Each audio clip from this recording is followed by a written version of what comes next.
നമസ്കാരം. പുതിയൊരു വീഡിയോയിലേക്ക് എല്ലാവർക്കും സ്വാഗതം. അങ്ങനെ 10th ലെവൽ പ്രിലിംസ് 2026 എല്ലാ സ്റ്റേജ് പരീക്ഷകളും കഴിഞ്ഞിരിക്കുന്നു. ക്യാൻസൽ ചെയ്ത ഒരു ഘട്ടവും കൂടി കഴിഞ്ഞപ്പോഴത്തേനും 4 സ്റ്റേജുകളിലായിട്ട് പരീക്ഷ കഴിഞ്ഞു. അപ്പോൾ ഈ 4 സ്റ്റേജ് പരീക്ഷകളിൽ ഏത് സ്റ്റേജാണ് ഏറ്റവും ടഫ്, ആർക്കാണ് നോർമലൈസേഷൻ കിട്ടുക, എത്ര ആയിരിക്കും final cut off, all stage exam analysis പ്രതീക്ഷിച്ചിരിക്കുന്ന കുറേയധികം ഉദ്യോഗാർത്ഥികളുണ്ട്. അവർക്ക് വേണ്ടിയിട്ടാണ് ഈ വീഡിയോ. ഓരോ സ്റ്റേജിൻ്റെയും നിലവാരവും പ്രതീക്ഷിക്കുന്ന കട്ട് ഓഫ് മാർക്കും എല്ലാം നമ്മൾ വിശദമായിട്ട് പറയുന്നുണ്ട്.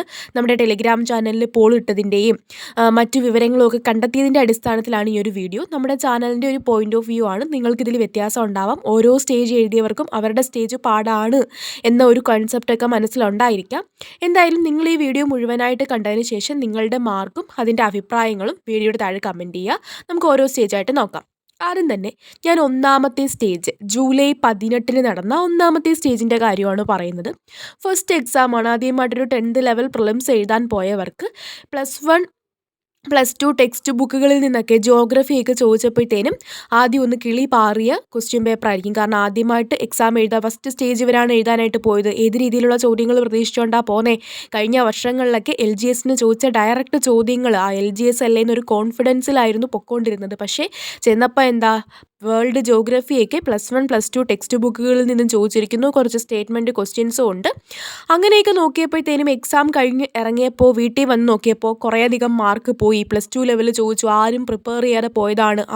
രണ്ടാമത്തെ എക്സാം ആണെങ്കിൽ +2 ലെവൽ ചോദിക്കും എന്ന് പറഞ്ഞത് പഠിച്ചിട്ട് പോകാമായിരുന്നു. പക്ഷേ പഠിക്കാതെ പോയവർക്കൊക്കെ കുറച്ച് കയ്യിൽ നിന്ന് പോയൊരു എക്സാം ആയിരിക്കും. അത്യാവശ്യം പാടുള്ളൊരു പരീക്ഷയായിരുന്നു. കാരണം സിലബസിന് പുറത്തുനിന്ന് +2 ടെക്സ്റ്റ് ബുക്കിൽ നിന്നൊക്കെ ചോദിച്ചു. ഒരു LGSൻ്റെ സിലബസ് തന്നിട്ടതിൽ +2 ടെക്സ്റ്റ് ബുക്കിൽ നിന്ന് ചോദിക്കുന്നത് കുറച്ചൊരു അനീതിയാണെന്ന് തോന്നുന്നു. അങ്ങനെ ഇരുന്നാൽ കമ്പനി ബോർഡ് LGSൻ്റെ കട്ട് ഓഫ് ആയിട്ട് പറയാനായിട്ടും പറ്റുന്നത് 61 മുതൽ 67 ഇടയ്ക്കുള്ള ഒരു മാർക്കാണ്. ഇതിനിടയ്ക്കായിരിക്കും ഒരു കട്ട് ഓഫ് റേഞ്ച് വരുന്നത്. ഞാൻ നോർമലൈസേഷൻ നിങ്ങൾക്ക് കിട്ടിക്കഴിഞ്ഞതിന് ശേഷമുള്ള മാർക്കാണ് പറയുന്നത്. അപ്പോൾ ഒരു 63 65 ആ റേഞ്ചിൽ നിന്നാൽ 58 59 ഒക്കെ ഉള്ളവർക്കും എന്താകും, എക്സാം ക്ലിയർ ചെയ്യും. അപ്പോൾ ഇത് നോർമലൈസേഷനൊക്കെ കഴിഞ്ഞിട്ട് PSC ഒരു കട്ട് ഓഫ് ഇടാൻ ചാൻസ് ഉണ്ടല്ലോ. ആ ഒരു കട്ട് ഓഫ് ആണ് നമ്മളൊരു എക്സ്പെക്റ്റഡ് കട്ട് ഓഫ് ആണ് പറയുന്നത്.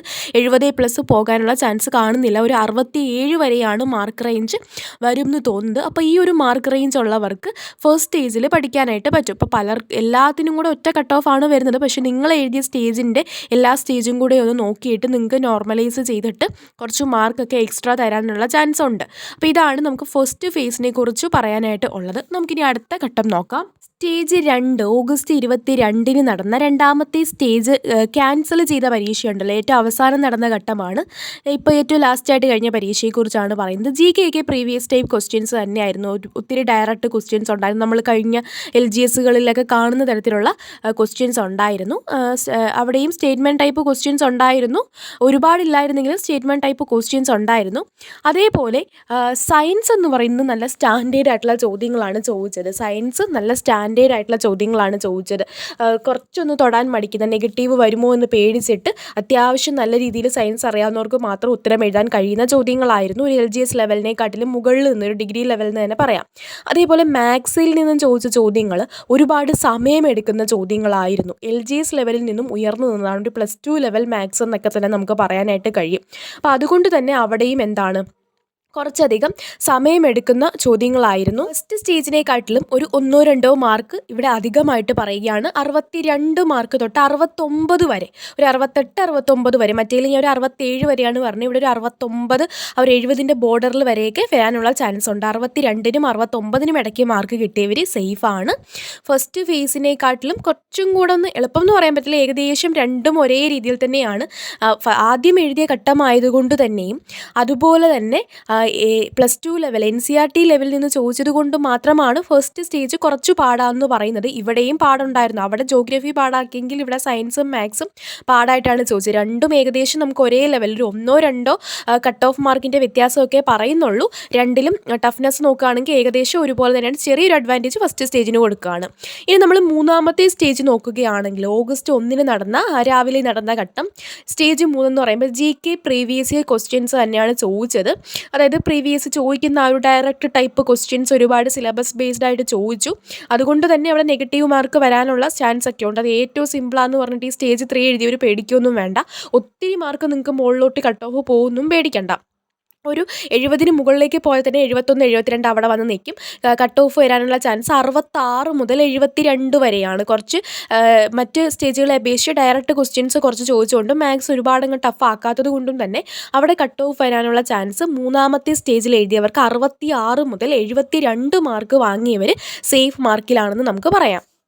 ഇനി നമ്മൾ 4ാമത്തെ കട്ട് ഓഗസ്റ്റ് 1-ന് ഉച്ചയ്ക്ക് ശേഷം നടന്ന ക്വസ്റ്റ്യൻ എന്ന് പറയുമ്പോൾ സ്റ്റേറ്റ്മെൻറ്റ് ടൈപ്പ് ക്വസ്റ്റ്യൻസ് കൂടുതലായിരുന്നു. സ്റ്റേറ്റ്മെൻറ്റ് ടൈപ്പ് ചോദ്യങ്ങൾ കൂടുതലായിരുന്നു. പക്ഷേ ആ ചോദിച്ച സ്റ്റേറ്റ്മെൻ്റ് എല്ലാം സിലബസ് ബേസ് ചെയ്തിട്ടുള്ള ചോദ്യങ്ങൾ തന്നെ ആയിരുന്നു.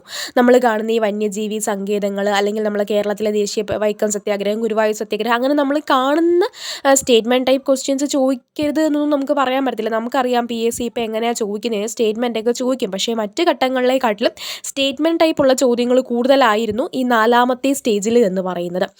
എങ്കിലും അത് സിലബസിൽ നിന്നുള്ള സ്റ്റേറ്റ്മെൻ്റ് ആയിരുന്നു. ഒരുപാട് പുറത്തുനിന്ന് ചോദിച്ചില്ല. മാത്സും വളരെ ബുദ്ധിമുട്ടിക്കാതെ പോയി. അവിടെ കട്ട് ഓഫ് മാർക്ക് വരുന്നത് 63 തൊട്ട് 70 വരെ. 70 ടച്ച് ചെയ്യാനുള്ള ചാൻസ് പറയുകയാണ്. 63-ന് 70-ന് ഇടയ്ക്ക്, ഇതിനിടയ്ക്കുള്ളൊരു മാർക്കാണ് നമ്മുടെ ഒരു അനാലിസിസിൽ പറയാനായിട്ട് കഴിയുന്നത്. ഇങ്ങനെയാണ് നമുക്ക് 4 സ്റ്റേജുകളിലും എങ്ങനെയാണ് കട്ട് ഓഫ് വരുന്നത്, ആ ഒരു എക്സാമിൻ്റെ അനാലിസിസ്. ഇനി ഏതാണ് പാട് എന്നല്ലേ എല്ലാവർക്കും അറിയണ്ടേ? അപ്പം നമ്മുടെ ഒരു നിരീക്ഷണം പറയാം.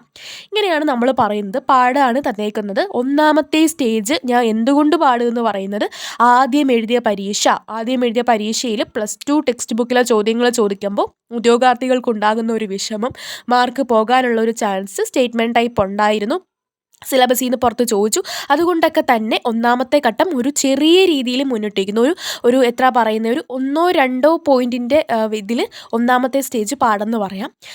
പിന്നെ ഞാൻ പറയുന്നത് ഏറ്റവും അവസാനം കഴിഞ്ഞ പരീക്ഷയാണ്. ക്യാൻസൽ ചെയ്ത 2ാമത്തെ സ്റ്റേജിലെ പരീക്ഷയാണ്. കാരണം സയൻസ് എന്ന് പറയുന്നത് അവിടെ ടഫായിട്ട് ചോദിച്ചു. മറ്റേടുത്ത് ജോഗ്രഫി ടഫായിട്ട് ചോദിച്ചെങ്കിൽ ഇത് ഏകദേശം സിമിലർ തന്നെയാണ്. ഏറ്റവും അവസാനം കഴിഞ്ഞ ഘട്ടമോ ആദ്യം കഴിഞ്ഞ ഘട്ടമാണ് നമുക്ക് പാടായിട്ട് പറയാൻ കഴിയുന്നത്. എങ്കിലും ആദ്യം നടന്നതുകൊണ്ട് തന്നെ 1ാമത്തെ സ്റ്റേജിന് കുറച്ച് അഡ്വാൻറ്റേജ് കൊടുക്കുന്നു എന്ന് മാത്രം. 2ാമത്തേൽ മാത്സ് ഒക്കെ ഒരുപാട് ടൈം എടുത്ത് ചെയ്യാനുള്ള നല്ല സ്റ്റാൻഡേർഡ് ചോദ്യങ്ങൾ ഉണ്ടായതുകൊണ്ട് ക്യാൻസൽ ചെയ്ത അവസാന ഘട്ടം പരീക്ഷയാണ് 2ാമത് നമുക്ക് പാടായിട്ട് തോന്നുന്നത്. പിന്നീട് സ്റ്റേറ്റ്മെൻറ്റ് ടൈപ്പ് ഉള്ളതുകൊണ്ട് 4ാമത്തെ സ്റ്റേജ് പരീക്ഷ അതാണ് പിന്നീട് ടഫായിട്ട് തോന്നുന്നത്. അതിനുശേഷം 3ാമത്തെ സ്റ്റേജ് ഡയറക്റ്റ് ക്വസ്റ്റ്യൻ ചോദിച്ചുകൊണ്ട് ഈ 4 വെച്ച് 3ാമത്തെ സ്റ്റേജ് കുറച്ച് എളുപ്പമായിട്ട് തോന്നി. 4 വെച്ച് ഏറ്റവും എളുപ്പം ഭയങ്കര സിമ്പിളെന്നല്ല പറയുന്നത്.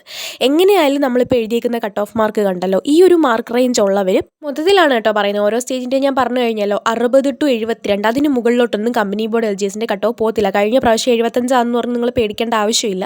ഇപ്രാവശ്യം കൂടി പോയാൽ 71, 72 റേഞ്ചിൽ തന്നെ വന്ന് നിൽക്കും നോർമലൈസേഷനൊക്കെ ശേഷം.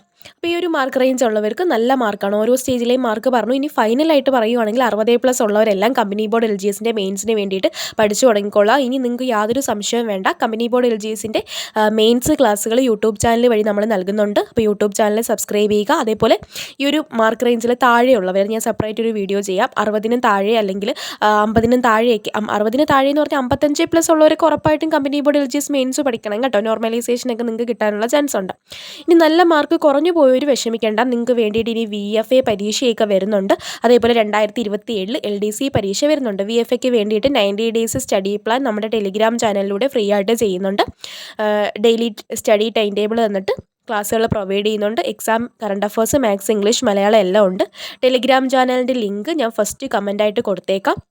അതിൽ ചെയ്ത് ജോയിൻ ചെയ്യുകയാണെങ്കിൽ നിങ്ങൾക്ക് ഡയറക്റ്റ് ടെലിഗ്രാം ചാനലിൽ കയറിയിട്ട് 90 ദിവസം സമഗ്രമായിട്ട് പഠിച്ച് ടോപ്പ് റാങ്കിലെത്താം. അപ്പോൾ ആരും വിഷമിക്കേണ്ട. നിങ്ങൾക്ക് മുന്നിൽ ഇനിയും അവസരങ്ങളുണ്ട്. പരീക്ഷകൾ അവസാനിച്ചിട്ടില്ല. ഇതൊരു തുടക്കം മാത്രമാണ്. നല്ല മാർക്ക് കിട്ടിയവർക്ക് മെയിൻസിന് പഠിക്കാം. കുറഞ്ഞു പോയെന്നുള്ളവർ വിഷമിക്കാതെ അടുത്ത പരീക്ഷയ്ക്ക് വേണ്ടിയിട്ട് പഠിക്കാം. അപ്പോൾ അത്രയും കാര്യങ്ങളാണ് ഈ വീഡിയോയിൽ പറയാനുള്ളത്. നിങ്ങളുടെ അഭിപ്രായം, നിങ്ങളുടെ മാർക്ക് ഏതാണ് പാടെന്നൊക്കെ നിങ്ങൾക്ക് വേറെ ഒബ്സർവേഷൻ ആയിരിക്കും. കമൻറ്റ് ചെയ്യുക. ചാനൽ സബ്സ്ക്രൈബ് ചെയ്യുക. താങ്ക്